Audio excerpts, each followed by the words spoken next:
paz do Senhor, amado guerreiro, amada guerreira, guerreiros e guerreiras do Senhor.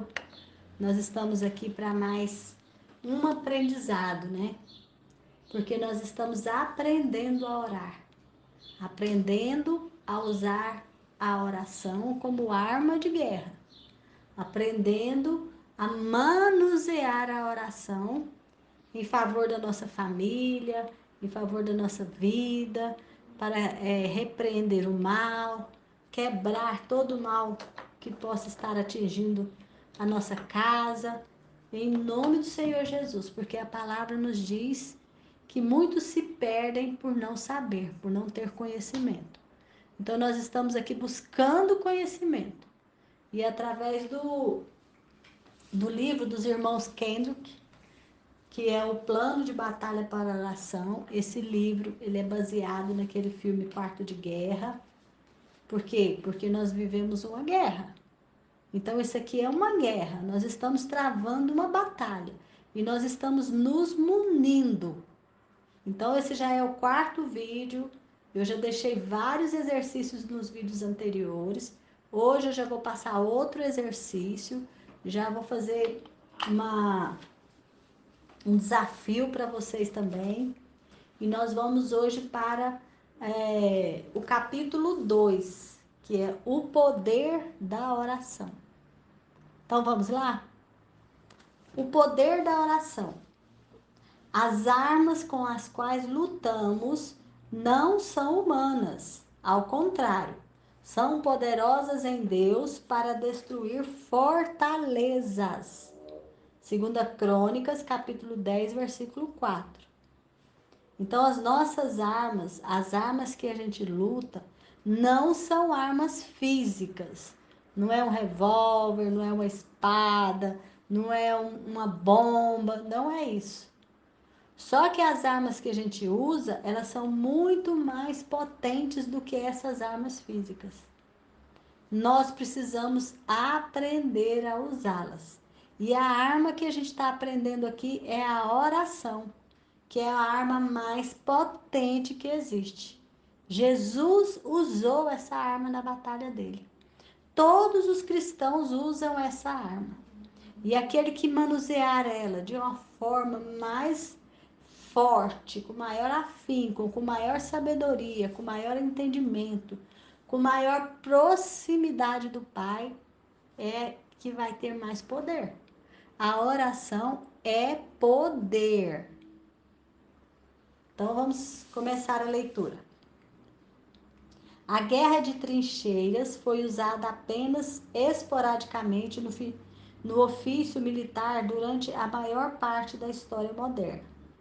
Até o momento da Guerra Civil Americana, na década de 1860, alguns generais da União e confederados começaram a empregá-la como uma estratégia defensiva. O aumento do alcance e velocidade de armas de fogo tinha atingido um nível tão alto que os exércitos não podiam mais dar ao luxo de apenas marchar um em direção a outro em fileiras, o que levava a enormes baixas em ambos os lados. Ou seja, começou-se a furar trincheiras para que os exércitos se escondessem, porque já não podia mais ir de frente para o inimigo, porque as armas tinham atingido um ponto muito forte.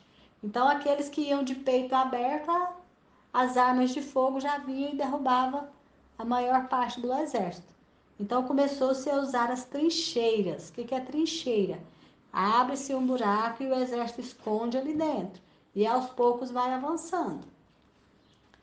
Mas as metralhadoras pesadas e rápidas da Primeira Guerra Mundial não deixaram outra alternativa.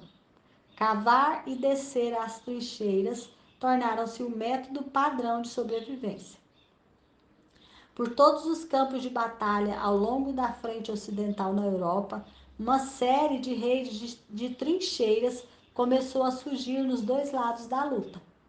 Ou seja, o exército daqui fazia trincheira e o exército de lá também.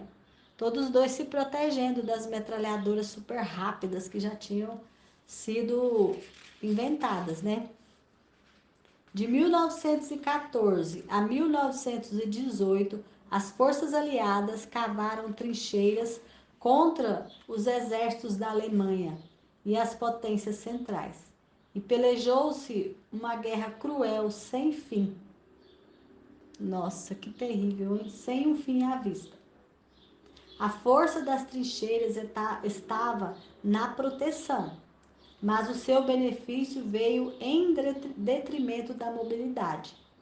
Quando tropas atacantes tentavam fazer uma corrida até o seu oponente, barricadas de arames farpados e paredes fortificadas dificultavam a penetração. Ou seja, eles ficavam um do lado, outro do outro, jogando bombas um no outro, e aí tinha aqueles arames farpados no meio deles, aquelas paredes de contenção, e aí acabavam se só jogando bombas um no outro, jogando bombas um no outro, e quase que não tinha jeito de avançar. Porque todos os dois estavam usando as trincheiras que eram defensivas. Qualquer tentativa de obter o elemento surpresa parecia quase impossível. Não havia quase nenhuma possibilidade de derrotar o inimigo sob essas condições. Apenas combatentes sem fim, até que chegou uma outra arma, o tanque. A Grã-Bretanha, sob a liderança de Winston Churchill, desenvolveu o primeiro tanque militar da história, projetando um carro blindado sob o chassi de um trator agrícola. Era quase como um navio em terra. A combinação do aço com a capacidade de deslocamento em terrenos irregulares imediatamente mudou a natureza do campo de batalha, que passou de uma operação quase que puramente defensiva para uma mobilidade ofensiva e, por fim, transformou toda a situação da guerra. A perspectiva de ser capaz de mover-se de forma ativa e aniquiladora em direção ao inimigo e, ao mesmo tempo, estar protegido durante o ataque significou o fim da escavação e da mera esperança de conseguir o melhor. A oração é o nosso tanque blindado. E quando colocada em ação pelo povo de Deus, as portas do inferno não podem prevalecer contra ela. A oração é a nossa principal arma de ataque. Então, a oração é o nosso tanque de guerra nesse campo minado, porque nós vivemos em batalha constante. Nós vivemos em batalha. E se nós não nos blindarmos da oração, o inimigo vem e nos derrota. Quando nós nos blindamos da oração, o inimigo não pode prevalecer contra nós. O apóstolo Paulo certamente a usou dessa forma. Depois de listar as várias peças do equipamento conhecido como toda a armadura de Deus, que está lá em Efésios 6, 13, ele mencionou a oração como sendo um elemento igualmente essencial na guerra espiritual, assim como o escudo, a espada e o capacete. Orem no Espírito em todas as ocasiões, ele disse no versículo 18. A oração para ele era uma força de vanguarda em movimento, uma força motriz que o impelia a buscar a vontade de Deus. Orem também por mim, disse ele no versículo seguinte, para que quando eu falar, seja-me dada a mensagem, a fim de que, destemidamente, torne conhecido o ministério do Evangelho, no versículo 19. A oração era a estratégia de batalha que ele utilizava para impulsioná-lo para a vitória. Então, a oração era a estratégia de batalha que ele utilizava para impulsioná-lo à vitória. Então, a oração era o tanque de guerra dele. Ele entrava na oração, se blindava e desbravava o campo inimigo. Ele estava, na verdade, escrevendo esse pedido quando estava na prisão, como um embaixador preso em correntes. Imagine quantas camadas de uma realidade fria existiam entre ele e qualquer coisa parecida com a continuação do seu ministério. Então, você está vivendo isso agora? Você está vivendo uma situação em que existem várias camadas entre você e a esperança? Entre você e continuar vivendo? Assim estava Paulo. E ainda assim, de dentro da situação de confinamento, a oração estava derrubando todos os obstáculos que se interpunham entre ele e a sua próxima missão. Então, se você está vivendo numa situação em que você tem várias camadas entre você e a esperança, entre você e a continuação do seu ministério, entre você e a vitória que você deseja, use a oração, porque ela derruba todas as camadas. Ela pode derrubar todas essas camadas. Estar preso pelos pés e pelas mãos, mas ser ousado o suficiente para considerar-se livre, a ponto de se envolver em tudo que Deus tinha reservado. Não é assim que pessoas normais pensariam, a menos que fossem pessoas de oração. Então, as pessoas normais, vendo alguém amarrado pelas mãos e pelos pés, e se essa pessoa começasse a orar ou começasse a cantar, o que será que essa pessoa normal diria? Nada igual o que uma pessoa de oração diria. Então, o pensamento de uma pessoa de oração com o pensamento de uma pessoa normal são coisas totalmente diferentes. Que tipo de pensamento que você deseja ter? Você sabia que você pode escolher o seu pensamento? Você pode determinar que tipo de pensamento que você vai acolher na sua mente?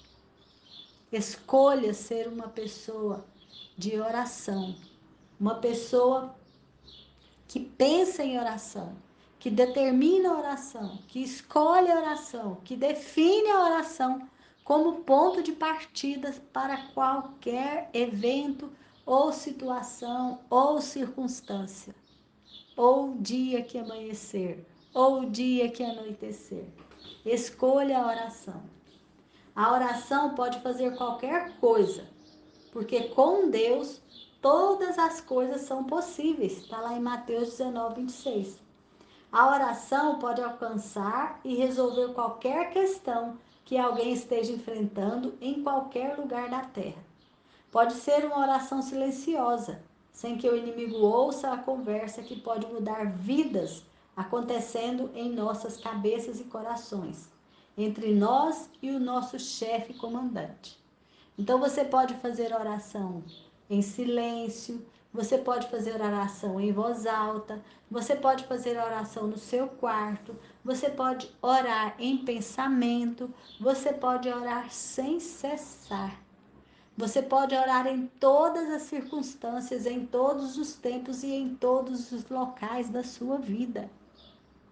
Não há limites para a sua oração. E não há limites para o alcance da sua oração. Portanto, o que estamos falando não se trata apenas de um pequeno ritual inofensivo de igreja, nem de um mendigo implorando, pedindo uma esmola que ele tem quase certeza de que não a receberá. Há um poder grande aqui, há um acesso ao Deus Todo-Poderoso, há uma certeza de sua soberania, há uma ousadia que nenhuma resistência da parte do inimigo pode roubar de nós, a menos que desistamos, e ele só nos roubará se pararmos de orar. O inimigo não pode tocar nas nossas orações, a não ser que a gente permita ou que nós paremos de orar. A oração de um justo é poderosa e eficaz. Tiago 5,16. O profeta Elias, como essa mesma mensagem em Tiago diz, orou fervorosamente para que não chovesse, e não choveu sobre a terra durante 3 anos e meio. Orou outra vez, e o céu enviou chuva, e a terra produziu seus frutos. Oração significa que o poder milagroso de Deus é sempre uma possível solução para qualquer desafio que esteja diante de nós. Não há desafio que a oração não resolva. A oração nos proporciona um plano de dados espirituais ilimitados, de modo que não precisamos nos preocupar com a perda da conexão, caso tenhamos nos distanciado da torre de sinal. O sinal nunca cai. Nós podemos nos distanciar da torre, mas o sinal não cai. E quanto mais perto nós chegamos da torre de sinal, mais potente a nossa oração fica. Nós podemos orar sem cessar. A Bíblia diz em 1 Tessalonicenses 5,17: e saber que estamos sendo ouvidos com total precisão e em todos os momentos. A oração é o acesso privilegiado ao Deus do universo. Acesso comprado e pago pelo sangue do seu Filho em favor de todos aqueles que o recebem espontaneamente como Senhor. Então você tem acesso ao Pai a partir do momento que você aceita o Filho como seu Senhor e Salvador. Paulo nos orientou a apresentar os nossos pedidos a Deus pela oração e súplicas e com ações de graças. Filipenses 4:6. O que resulta em uma incrível troca de energia. Em vez de ficarmos sobrecarregados e oprimidos pelo medo e pela preocupação, nós recebemos a paz de Deus que excede todo entendimento. Então, quando a gente ora, ao invés de ficar oprimido pela preocupação, pelo medo, nós recebemos a paz de Deus que excede todo entendimento. Que lindo, né? Esse tipo de paz impenetrável opera como um guarda armado em torno de nossos corações e mentes. Um oficial da paz, ou como queira chamar, impedindo que as nossas emoções extremas nos levem a fazer coisas por medo ou desespero. A oração nos permite descansar e confiar. A oração é como uma sessão de aconselhamento em operação 24 horas por dia, 7 dias por semana e sem a necessidade de agendamento. Basta chegar e entrar. E espere encontrar o seu conselheiro, que é uma das maneiras como Jesus descreve o Espírito Santo em João 16:7. Sempre totalmente disposto a compreender a sua situação e pronto para transmitir a sabedoria oportuna. Até mesmo quando a verdade significa nos confrontar com o nosso pecado. A verdade também significa nos lembrar da justiça de Cristo, que cobre tudo com a sua graça e misericórdia, bem como com a verdade sobre a derrota certa do nosso inimigo. João 16:8-11. Então, em oração não há necessidade de segredo.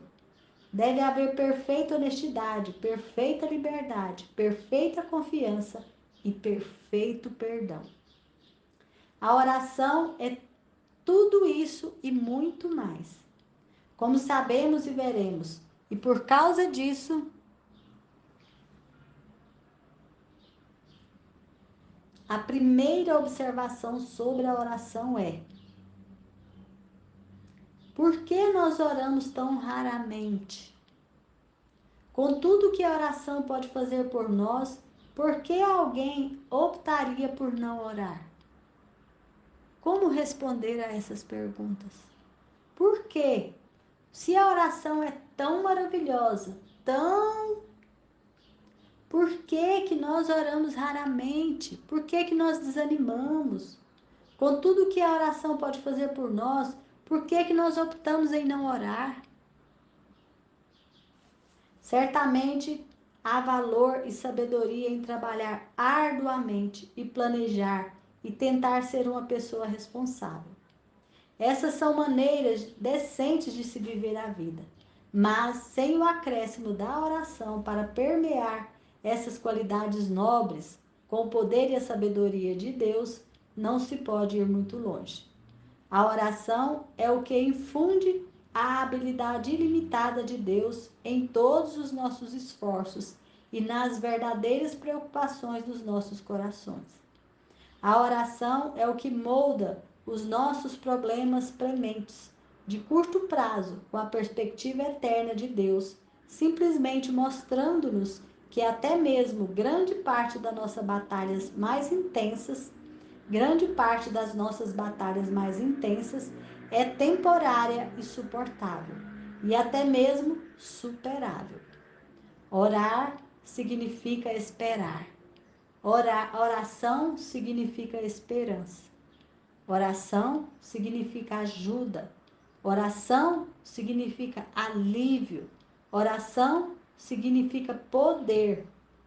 E em muitíssima quantidade. Então, creia, a oração é poder, é esperança, é ajuda, é alívio. Então, por que que a gente ora raramente? Com tudo isso que ela nos dá, por que que a gente opta em não orar? Então, vamos refletir sobre isso. Por quê? Porque a oração, ela é uma arma poderosa. Nós podemos usar a oração para destruir fortalezas. Por que que a gente não ora? A oração é o nosso tanque blindado. A oração é a nossa principal arma de ataque na batalha. Quando a oração é colocada em ação pelo povo de Deus, as portas do inferno não prevalecerão contra ela. Então, como que uma pessoa de oração pensa? Então, se a gente vai pensar ali, ó, por que que a gente não está orando? Por que que nós oramos tão raramente? Por que que nós estamos optando por não orar? Então, vamos pensar. Como que uma pessoa de oração pensa? Ela pensa assim, ó, a oração pode fazer qualquer coisa. Porque com Deus não existe impossível. Está lá em Mateus 19, 26. Se a oração pode fazer qualquer coisa, então eu não vou ficar procurando soluções em outros lugares. Eu vou me voltar para a oração. É assim que a pessoa de oração pensa. A pessoa que não é de oração, ela mesmo decide resolver os seus problemas. Ela se esquece do Senhor. Ela se esquece do poder do Deus que está ali, ao alcance da mão dela. Então ela sai do plano da oração, ela deixa de orar. Por isso que a pessoa para de orar, porque ela não fixa a sua mente no poder que existe na oração, no poder que Deus deixou à disposição dela. Basta entrar para o seu quarto e conversar com Ele. Se não pode entrar no seu quarto, ora mentalmente, conversa com Ele. Orar é conversar com Deus. Tem até uma musiquinha que as crianças cantam que diz: o telefone do céu é a oração. O telefone do céu são os joelhos no chão. Você liga uma vez, duas ou três. E se não atender, você liga outra vez. E se não atender, você liga outra vez. Perseverança na oração. A pessoa de oração, ela entende que a oração de um justo, ela é poderosa e eficaz. Está lá em Tiago 5,16. A pessoa de oração, ela pensa em orar primeiro. Ela não pensa em resolver a situação primeiro e orar no último caso, não. Primeiro vem a oração. E se a oração é uma arma poderosa de guerra, de batalha, até onde será que a oração pode chegar? Vamos refletir sobre isso? Ela pode alcançar e resolver qualquer questão de qualquer pessoa em qualquer lugar. Então, até onde ela pode chegar? Ela não tem limite, ela pode chegar em qualquer lugar. Ela pode atravessar qualquer parede, ela pode atravessar qualquer oceano, ela pode atravessar qualquer continente, ela pode atravessar qualquer porta blindada. Ela não tem limites. O poder da oração Não tem limites. Por quê? Porque para Deus não há impossíveis. Para Deus não há difícil. E o que é a oração? A oração é buscar esse Deus do impossível. É conversar com esse Deus do impossível. É ter intimidade com esse Deus do impossível. É receber as suas bênçãos. É correr e esconder no seu esconderijo. A oração, ela não se trata, gente, apenas de um pequeno ritual inofensivo de igreja. Ela não se trata de um mendigo implorando uma esmola. Há grande poder envolvido nisso. Há um acesso ao Deus Todo-Poderoso que tudo pode, que tudo sabe e está em todos os lugares. Nada nem ninguém pode deter esse poder, a não ser que eu mesma desista dele, a não ser que eu mesma renegue ele, a não ser que eu mesma pare de orar. Mas se eu permanecer nele, ele permanecerá em mim. Olha quanto poder! Esse é o poder do Todo-Poderoso que criou os céus e a terra e que não existe nada difícil para ele. Então, não pare de orar. Não decida parar de orar. Não desanime. Não se descrence.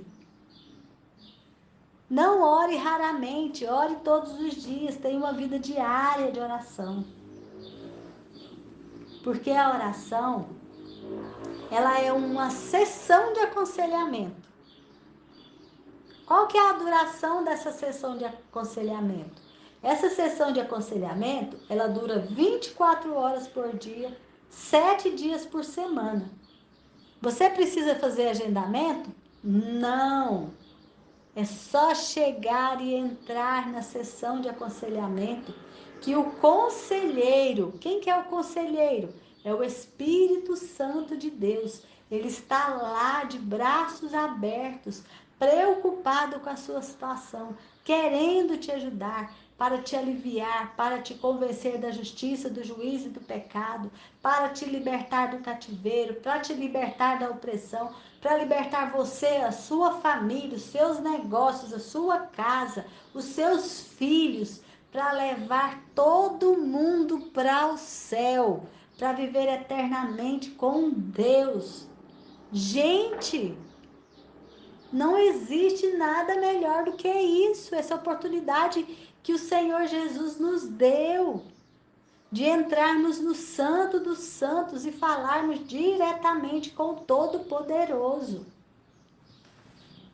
Que lindo, hein? Então eu quero deixar aqui para vocês um exercício. Todo final de vídeo eu estou deixando um exercício. Eu estou deixando algo para vocês fazerem. Eu estou deixando um desafio. Então o desafio de hoje é o seguinte: liste tudo que te desvia de uma vida de oração. Entregue tudo aos pés da cruz de Cristo. Então você vai listar tudo que te desvia. É o desânimo, é a preguiça, é o trabalho, é a tristeza, é a solidão, é a agonia, é a opressão. É quando você vai orar, começa um barulho. Quando você vai orar, alguém chega. Então vai listando tudo que tem desviado você de ser uma pessoa de oração.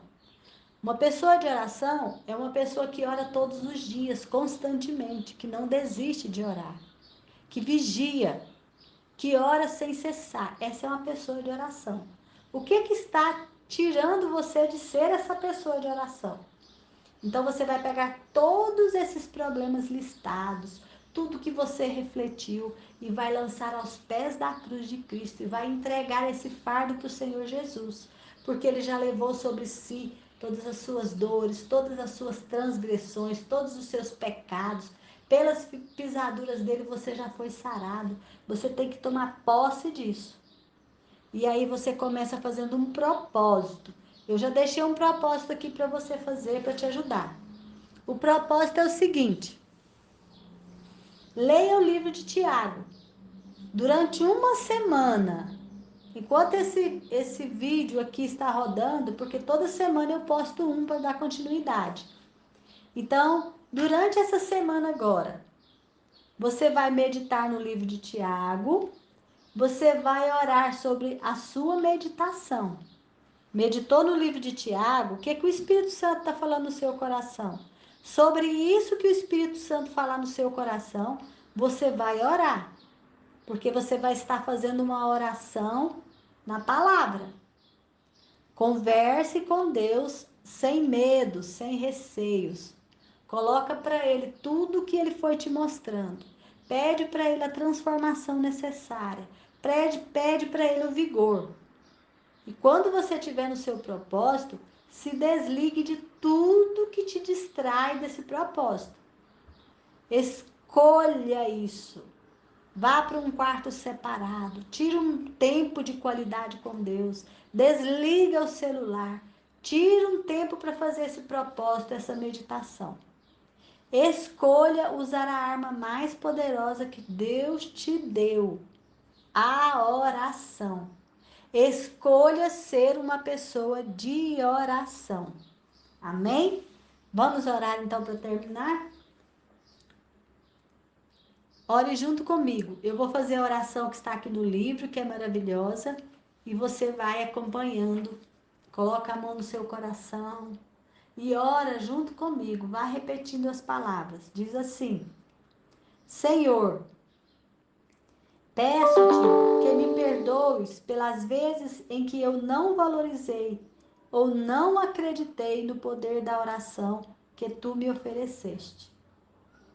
Eu tentei fazer as coisas acontecerem de outra maneira, mas meus métodos não têm sido eficazes. Pai, eu quero aprender a orar com fé. Eu quero achegar-me a Ti.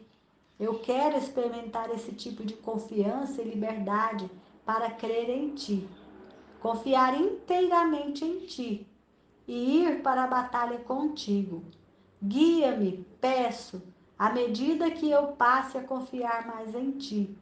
Treina-me, equipa-me, faz de mim um poderoso guerreiro, uma poderosa guerreira. Que Tu sejas glorificado através de mim, pois eu confio em Ti, em nome de Jesus.